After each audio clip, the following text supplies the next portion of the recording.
రీసెంట్లీగా కోల్కతాలో ఒక డాక్టర్ పైన రేప్ అటెంప్ట్ మర్డర్ అయిపోయింది. అంటే పీజీ స్టూడెంట్. అంటే హైలైట్ న్యూస్. అంటే ప్రతిరోజు వాళ్ళకు సోషల్ మీడియాలో చక్కర్లు కొట్టడం, వైరల్ అవ్వడం, న్యూస్లో ప్రతి దగ్గర స్టేటస్ పెట్టడం. అంటే వీ వాంట్ జస్టిస్. ప్రతి వాళ్ళు ఏంటంటే ఒక సింపతితోని చూపించడం. అరే సింపతి అంటే అరే నేను ఓపెన్గా అడుగుతున్నాను పబ్లిక్కి, హ్యూమానిటీ ఫస్ట్ ఆఫ్ ఆల్ మానవత్వం ఉందా? అంటే ఒక దునియా కేసులు పెండింగ్ ఉన్నాయి కోర్టులో రేపు దానికి రిలేటెడ్. అంటే ఓవరాల్గా ఈ ఇండియాలో ఎప్పటివరకు అంటే వేరే కంట్రీస్లో రేప్స్ అవుతున్నాయా? అవ్వకపోవడానికి రీజన్ ఏంది? దానికి తగిన చర్యలు ఏంది? నేను ఒక్కటే రిక్వెస్ట్ చేస్తున్నాను, ఇది ఎప్పటికీ స్టేటస్లో పెట్టడం, షేర్ చేయడం అండ్ లొకేషన్లో పెట్టడం అంటే మా వాడు మీ వాడు వాళ్ళు వీళ్ళు అది ఇది ఏమని కాకుండా ఫైనల్గా డెత్ శిక్ష, ఫైనల్గా రేప్ చేసేవాడికి డెత్ శిక్ష ఫైనల్గా పడేలాగా లాస్ట్ వరకు ట్రై చేయండి. అన్నీ ఎందుకు అనవసరంగా బందులు అంటూ షట్ డౌన్లు అంటే మొత్తం ఎడ్యుకేషనల్ ఇన్స్టిట్యూట్స్ అన్నీ దానికి లాకప్ చేసి పెట్టినట్టుగా మీరు హాలిడేస్ క్రియేట్ చేస్తారు. ఇలాంటి సిచ్యువేషన్ వచ్చినప్పుడు final decision, final death punishment వచ్చేంత వరకు ఫైట్ చేయడానికి అంత ధైర్యం లేదా? అని నేను రిక్వెస్ట్ చేస్తున్నాను. ప్రతి ఇంట్లో చెల్లెలు, కూతురు, అమ్మ, తల్లి ప్రతి వాళ్ళు ఉంటారు. వాళ్ళు ఒక జన్మని ఇవ్వడానికి 9 నెలలు కష్టపడితే మీరు 9 నిమిషాలలో ఇంత దరిద్రమైన అఘాయిత్యానికి తాళపడి వాళ్ళకు జీవితాన్ని నాశనం చేస్తారు.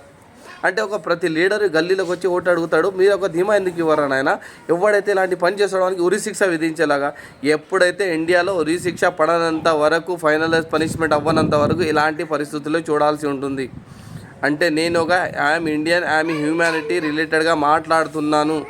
అంటే చిన్న పిల్లల పైన, ముసలి వాళ్ళపైన, ఎడ్యుకేటెడ్ పర్సన్ పైన, మ్యారీడ్ ఉమెన్స్ పైన, లాస్ట్గా పీనుగు శవాలతో డెడ్ బాడీలతోని కూడా ఇలాంటి అఘాయిత్యానికి తెగబడుతున్నారండి. దానికి main reason social media, YouTube, sexual, adult, nudity, harassment. అరే సినిమాలో చూపిస్తే కొద్దిసేపు దాని తర్వాత రామ్ గోపాల్ వర్మ సినిమా తీస్తాడు, అది హిట్ అవుతుంది, కలెక్షన్ వస్తాయి, మళ్ళీ నెక్స్ట్ డే మళ్ళీ ఇన్సిడెంట్ అవుతుంది. నాట్ ఓన్లీ వరల్డ్ వైడ్గా చెప్తలేను నేను, ఓవరాల్ ఇండియాలో ఇలాంటి ఇన్సిడెంట్ సెక్షువల్గా రేపిస్టులకు శిక్ష ఫైనల్గా పడాలి. ఇంకో వాడేవాడన్నా చేసే ముందు అని పలుకుబడి ఏ కులమతమైనా సరే, ఏ బ్యాక్గ్రౌండ్ ఉన్నా కానీ, ఏ పొలిటికల్ లీడర్ ఉన్నా కానీ వాడు ఎట్టి పరిస్థితుల్లో తప్పించుకోవడానికి ఛాన్స్ ఉండదు. వాడిని శిక్ష పడి జైల్లో పెట్టి మేపీ లక్షలు ఖర్చు పడి ఒక 10-15 ఏళ్లకు శిక్ష పడి వాడిని ఉరి తీస్తున్నామని అనౌన్స్మెంట్ చేయడం కన్నా ఫైనల్ ఎలాగైనా ఎవడో దోషి నిర్ధారణ అయింది, వానికి నడి మధ్యలో వేరే కంట్రీలో అంటే ఉరి శిక్ష పడేటట్టుగా ఎలా చేస్తారో వాళ్ళు డెత్ పనిష్మెంట్, అలాగే ఇండియాలో ఇంప్లిమెంట్ చేయండి. అప్పటి వరకు ఇలాంటి దరిద్రమైన వాళ్ళు చేస్తున్న రేపిస్తుంటే వాళ్ళకు కూడా మా డ్రింక్స్, ఆల్కహాల్ ప్రతి దానికి అలవాటు పడ్డారా వాళ్ళకు శిక్ష పడంతర కొట్టాడండి.